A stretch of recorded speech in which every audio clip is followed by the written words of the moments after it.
Now folks, this is a very quick video to kind of explain a very important tool that Photoshop has called adjustment layers. We've adjusted pictures before by making them brighter or darker, but we can actually put them on layers that allow us to kind of control exactly where in the picture they apply.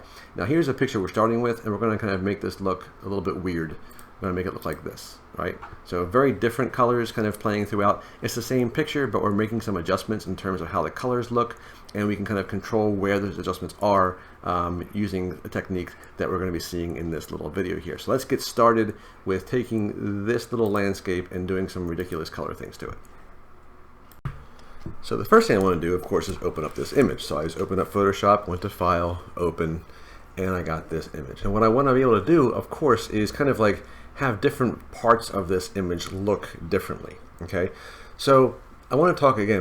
I have a little video up about how masks work already, so hopefully that's somewhat familiar to you. So I'm going to kind of jump right in and use what's called adjustment layers. Now we've done things before about adjusting, for example, the brightness of a picture. When I'm here to Image, Adjustments, and Brightness, right? I can make it brighter or darker.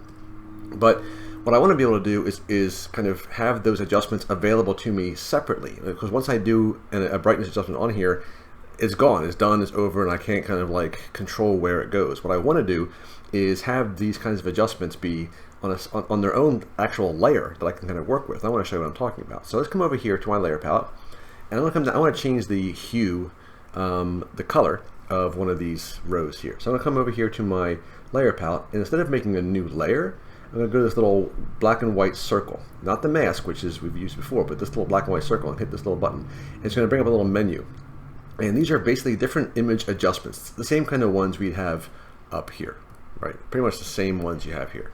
So what's the difference? Well, if I choose, let's say for example, I choose hue and saturation. What you're going to see now is I have this layer, like it's actually a little layer over top of this with a little mask next to it, which is pure white, and pure white means everything is visible. So whatever I do on this layer is just going to appear everywhere. So let's come up here with this little selected. I can see up here, this is my hue and saturation property. So if I go to the hue, for example, and move this in one direction or another, it's just going to shift the hue of everything to the right or to the left. So purple is going to move toward the red, yellow is going to move toward the green, and so forth. So it's not colorizing it, it's just shifting the hue. Okay?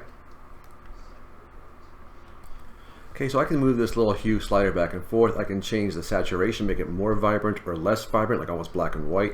I can do whatever I want. So I'm going to kind of crank this way a little bit here. I'm going to focus on this ground here, which is very, very green. Now, I only want this hue and saturation effect to apply right here. So how do I do that? Well, that's how masks come into play, right? A mask is basically like a stencil. It tells Photoshop what to show and what not to show. And this hue and saturation adjustment layer here has a mask on it. And that mask, being pure white, is saying to Photoshop, whatever I do up here, apply it everywhere, because the white means visible, so it's visible everywhere. So what would happen if I tapped on this little mask here and went to my paintbrush and had it set to black? Well, wherever I paint black in that mask is going to hide the effect of that hue and saturation layer. Now I'm going to hit Control Z to undo, because I want to only have it visible here where this little ground is. So what I don't really feel like doing is painting everywhere but the ground, right? That'd be crazy. So I'm going to show you a quick little trick here.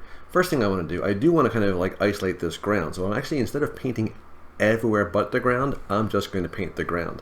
Now I'm going to make sure my brush is set to a low hardness. That way it's not going to be too intense, too intense edge.